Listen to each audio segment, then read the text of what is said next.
Watch Dogs is a well-known game where you're encouraged to hack, but one player was actually banned for trying to help report a serious issue. Someone known as Goron2000 was playing the game normally when he accidentally knocked out some NPCs. This is when he realized that Ubisoft had actually detailed the most inappropriate areas. Now, obviously, this seems super strange even for an 18 rated game, so he reported it on Twitter through PlayStation's sharing tool. And it wasn't long before he suddenly received a message from Sony saying that his account had been banned. But that's just the start, because this duo got banned for literally being too good. Battlefield 1 has an interesting anti-cheat system called Fair Fight. It's a super complex algorithm that calculates and monitors all of your stats while playing live. So when it starts picking up huge kill streaks or really good scores that seem impossible, it could ban players for hacking. However, one time, 2 pro players managed to get a ridiculous score per minute, and it actually banned KL and his teammate. Now, thankfully, he was able to contact DICE and get both of their accounts back, but this has got to be one of the coolest ways to get banned. But perhaps one of the strangest bans ever is making a mistake on a piece of paper.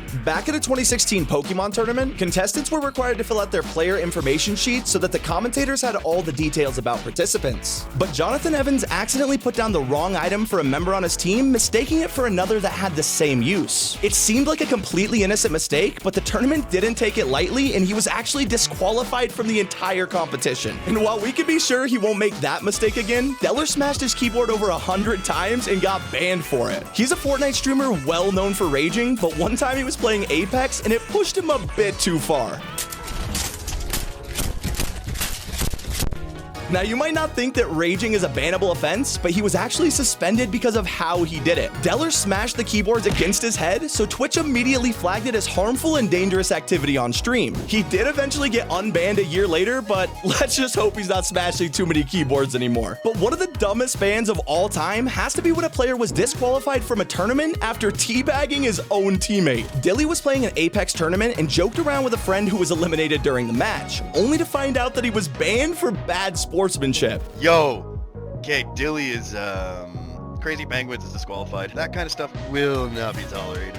Friday the 13th is a game based on the popular horror movies where you're either on a team of campers or playing as Jason himself. But for some players, they decided to ruin matches by teaming up with the killer and exposing their teammates' locations. Now, you'd think that this would get you banned, but the story is so much weirder. One player encountered this problem and was super annoyed by the trolls, so he left a bad review on the game's Steam page. After it was posted, he soon found himself banned for sharing his thoughts. The devs stated that it was because he was harassing players in-game, but the community fully supported this guy, and Black Tower Studios received a ton of controversy as a result. But it's even worse getting banned because of your name. In 2016, PlayStation suspended a user for exactly that. Registered under a popular Middle Eastern name, he played peacefully for 6 years until he was reported and banned for an offensive username. But the biggest problem here is that this was actually his real name. Despite this, Sony insisted that it broke their TOS and that he would have to change his username to get his account back and access all his games. From a bad review to a username, you wouldn't think that it could get much worse, but somehow For Honor managed to pull off one of the most hilarious bans of all time, a player who didn't even own the game. During an accidental wave around launch, many players found themselves getting banned for doing nothing. One person who didn't even play received an email saying that they had been suspended for hacking. This guy literally only had an Ubisoft account and hadn't actually bought or ever played the game. But Pokemon Go has an even stranger ban.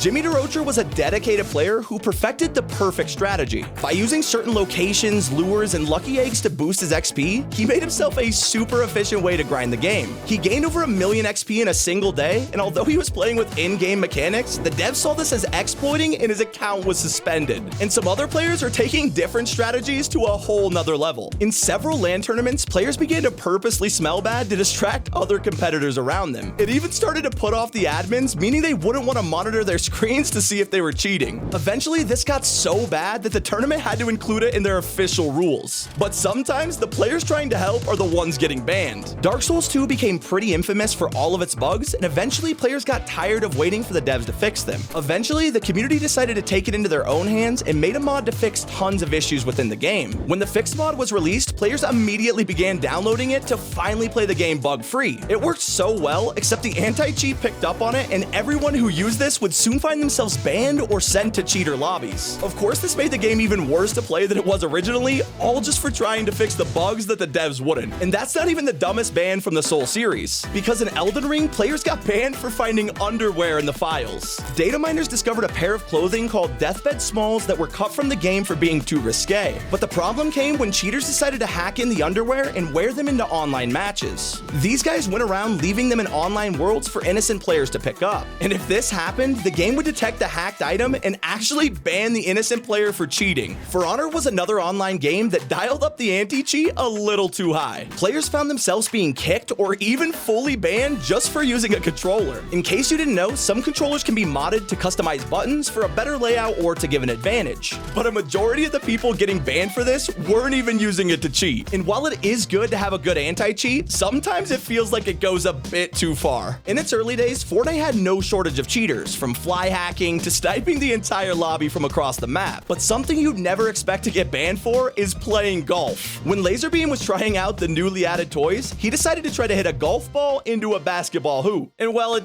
didn't go exactly as planned. You got struck by the ban hammer. They're like, no, you can't use a golf club. Thankfully, Epic doesn't actually have strict rules for basketball, and he was simply kicked for using a VPN to improve his connection. But you gotta admit, the timing on that was too good. But perhaps one of the dumbest bans ever is when Defran purposely broke the rules to troll his team during an actual tournament. This time, it wasn't even the fault of the game, but instead the player just choosing to mess around on stream and even announced that he was going to throw the game. Now, Blizzard did make a statement suspending him for breaking the rules and for being unsportsmanlike, but why would you ever do this in a tournament? But I'm not sure if anything tops Epic Games banning someone for trying to make an account. Back in 2016, they launched the beta test for their new game Paragon. Along with many others who signed up for the beta, one player tried to make an account and found himself blacklisted. He tried to create an account using his real name and got an error message saying that his name matched a special national list from the United States, which would be a super scary message to get when you didn't do anything wrong. He decided to contact support to resolve it, and he even tweeted his strange experience on Twitter. But the surprise came when Tim Sweeney, the CEO of Epic himself, replied to his tweet apologizing for the mistake. Thankfully, they fixed his account and the issue to avoid any future problems. But one of the most popular bans that has ever been given out is to a Fortnite hacker. Jarvis was a member of FaZe Clan and decided he wanted to download and install a hacking client. This gave him aimbot, wall hacks, and a bunch more. Now, he probably would have had a much higher chance of getting away with it if he didn't make a YouTube video for everyone to see. I don't miss a shot. I don't miss a shot, bro. Yo, we're cracked. He first did it on an alt account, which was suspended after a few games, but he started making more and more and found himself getting banned on multiple accounts. It wasn't long until Epic took notice of the suspicious activity and banned his IP and hardware permanently. This meant even his main account was gone, even though he never hacked on it. And since then, he's never been allowed to play again, losing his entire Fortnite career in just one video. But that's 15 of the dumbest ways that gamers got banned. It's been Sammy. Keep it here on T5G.